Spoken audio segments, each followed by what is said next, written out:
अभी तो क्या बच्चों को बिल्कुल नहीं मारते, देखा अपने स्कूल में बिल्कुल नहीं मारते। अभी बच्चों को बिल्कुल क्या होता है ना कि अगर टीचर बच्चे को मार दे तो बच्चे के पेरेंट्स पुलिस बुला लेते हैं। और हम लोग के टाइम क्या होता था कि अगर एक टीचर मार के भेजेगी तो एक मम्मी जरूर मारेगी, तूने ही कुछ करा होगा हरामखोर। हमारे स्कूल में तो बहुत पीटते थे, बट मैं थोड़ा सा स्मार्ट था, पता है, ऐसे पिटने से बचने का रास्ता निकाल लेता था। और हम लोग को ना हर वीक एसेज लिखने को मिलते थे, जिनको हिंदी में बोलते हैं निबंध, है ना। तो पहले दिन हम लोग को टॉपिक मिला निबंध लिखने का दीपावली पे। मैं लिखना शुरू कर दिया कि दीपावली हमारे देश का महत्वपूर्ण त्योहार है। इस दिन भगवान राम रावण पे विजय प्राप्त करके अयोध्या वापस लौटे। इस दिन हम लोग नए कपड़े पहनते हैं, अच्छा खाना खाते हैं, पटाखे जलाते हैं और खुशियों से ये त्योहार मनाते हैं। पर कुछ लोग इस दिन जुआ खेलते हैं। जुआ खेलना बहुत गलत है, जुआ नहीं खेलना चाहिए। अब टीचर साहब आप बताओ कितना बढ़िया फ्लो बन गया इसका, है ना, कि फेस्टिवल कैसे मनाते हैं, क्या करना चाहिए और क्या नहीं करना चाहिए। एक मैसेज भी है जो पूरे 10 नंबर में मैं समझ गया। अब नेक्स्ट वीक टॉपिक आया होली का। मैं लिखना शुरू कर दिया कि होली हमारे देश का महत्वपूर्ण त्योहार है। इस दिन धर्म ने अधर्म पर विजय प्राप्त की थी। इस दिन हम लोग पुराने कपड़े पहनते हैं क्योंकि हमारी मम्मी एक हफ्ता पहले निकाल के बैठी होती है। खाना हम लोग अच्छा ही खाते हैं, एक दूसरे पे रंग डालते हैं और खुशियों से ये त्योहार मनाते हैं। पर कुछ लोग इस दिन, तुम भांग के लिए हमेशा तैयार रहते हो यार, ये ऐसे मूड में कभी भांग की गोली चबा जाएंगे एकदम से। कुछ लोग इस दिन जुआ खेलते हैं। जुआ खेलना बहुत गलत है, जुआ नहीं खेलना चाहिए। इसका फिर फ्लो बन गया, फिर मुझे 10 नंबर मिल गए। पर अब मेरी मैम को पता लग गया कि इस हरामी को टेक्निक पता लग गया, ये बार बार बीच में जुआ घुसा रहा है और नंबर ले रहा है। अब वो अपनी ईगो पे ले गई यार एकदम से। और नेक्स्ट वीक उसने टेस्ट ही नहीं लिया, पता है। फिर उससे अगले वीक आई बहुत सोच के और उसने टॉपिक दिया पेड़। बोला अब लिखो।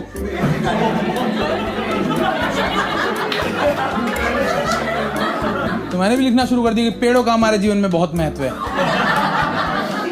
पेड़ हमें छाया देते हैं, पेड़ों से हमें फल मिलते हैं, पेड़ों से हमें ऑक्सीजन मिलती है। पर कुछ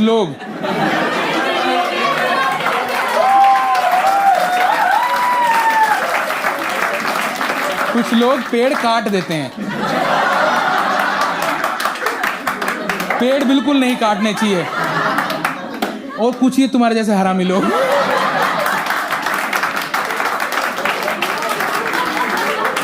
वो कटे हुए पेड़ की लकड़ी की टेबल बना के फिर उसके ऊपर जुआ खेलते हैं। तो जुआ नहीं खेलना चाहिए बिल्कुल भी, जुआ खेलना बहुत गलत है।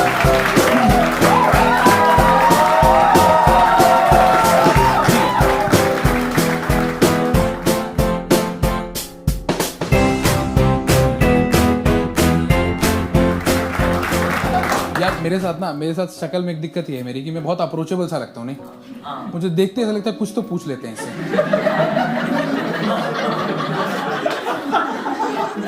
मैं उस दिन ऑफिस से बाहर निकला, बिल्कुल आपके जैसी टी शर्ट वाला बंदा, ऐसे पूरे 500 लोग की भीड़ को चीर के मेरे बोला, भाई साहब इस सिकंदरपुर के लिए ऑटो कहाँ से मिलेगा? सीधा जाके लेफ्ट ले लो, कह रहा थैंक यू भाई साहब। मैंने कहा वेलकम।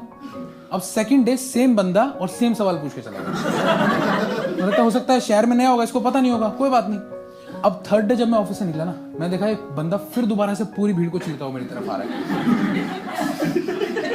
तो मुझे डाउट हो गया कि कोई मेरे मजे ले रहा है, प्रैंक वगैरह है, कोई कैमरा चल रहा है ना। तो मैं साइड में छुप गया। मैं देखा इन्होंने किसी और से कुछ पूछा, उन्होंने ऐसे इशारा किया और वहां से चले गए। तो मैं भी अपना साइड से निकल के जाने लगा। फिर 2 मिनट बाद ये साइड से आ गए, बोले भाई साहब, मैंने कहा करे सिकंदरपुर के लिए ऑटो कहाँ से मिलेगा? मैंने कहा वो तो सीधा जाके लेफ्ट ले लो, पर आपने उनसे क्या पूछा था? कह रहे उनसे तो मैंने पूछा था कि आप कहाँ मिलेंगे।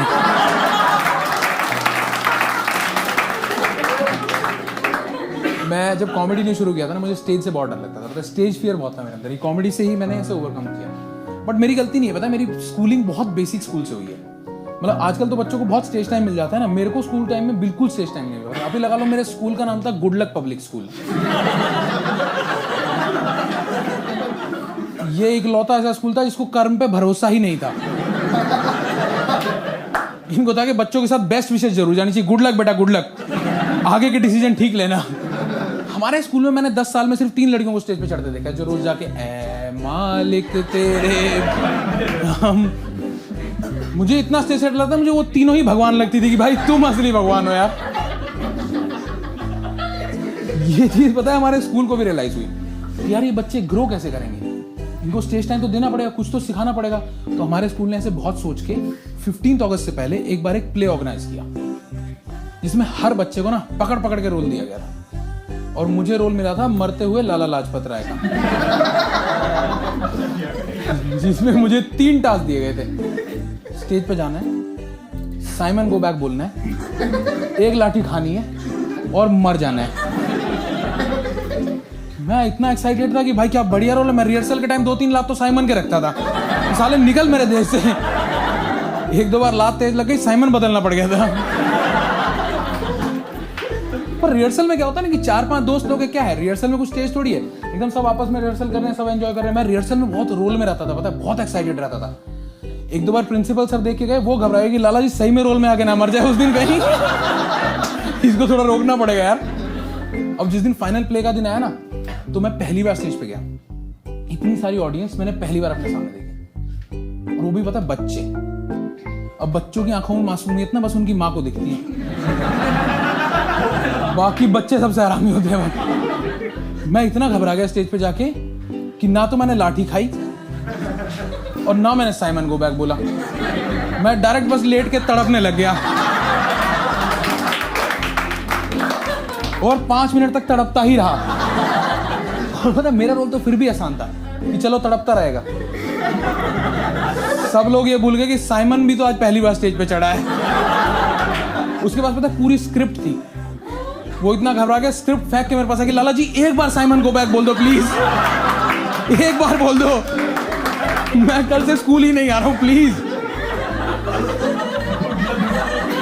बाकी स्कूल में बोलते थे कि इंग्लिश में बात करो, इंग्लिश में बात करो। हमारे स्कूल में बोलते थे कि हिंदी में बात करो।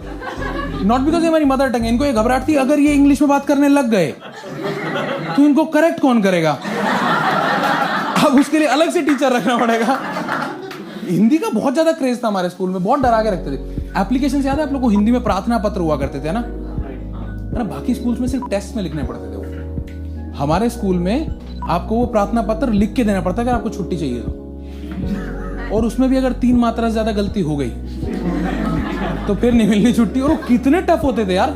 याद है आप लोग को, सेवा में प्रधानाचार्य महोदय सविनय निवेदन यह है कि, एक तो सविनय निवेदन इतना भारी शब्द है, ये लिखते ही मुझे लगता है 1 महीने की छुट्टी घोषित कर देनी चाहिए कि निकलो। और हम लोग को लिख के देना पड़ा। मैं 7th क्लास में था, पता है मेरे मामा जी एक्सपायर हो गए। अरे भाई इस पे क्यों हंस रही है? तो मैं छोटा बच्चा था यार, मैं तो अब तो हंसो कोई दिक्कत नहीं है। बट पता है मैं उस टाइम, मेरे को प्रिंसिपल ने ऑफिस में बुलाया और मुझे बताया ऐसे कि बेटा आपके ना मामा एक्सपायर हो गए। तो मैं ऐसे रोने लगा, थोड़ा सा घबरा सा गया, कब घर जाऊंगा। तो बोले अब ना वहां बैठ के ना वो एप्लीकेशन लिख दो एक बार। अरे यार निर्दयी आदमी। तो मैं ऐसे रोता रोता अपना लिख रहा हूँ आराम से कि चल कोई नहीं, पूरा सेवा में प्रधानाचार्य में 2.5 घंटे लगे मुझे कि चलो कोई मात्रा करते। 2.5 घंटे में मैंने वो एप्लीकेशन लिखी ना, तो अब मुझे मामा के मरने का कोई खास गम था नहीं।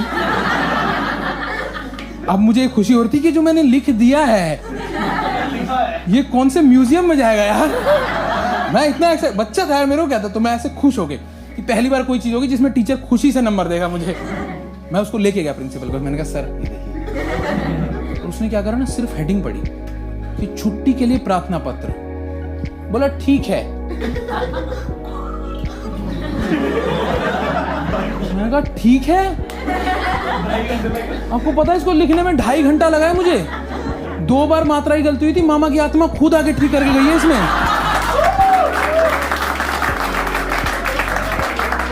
अब नहीं जा रहा मैं। अब इस पे आप रिप्लाई लिखो।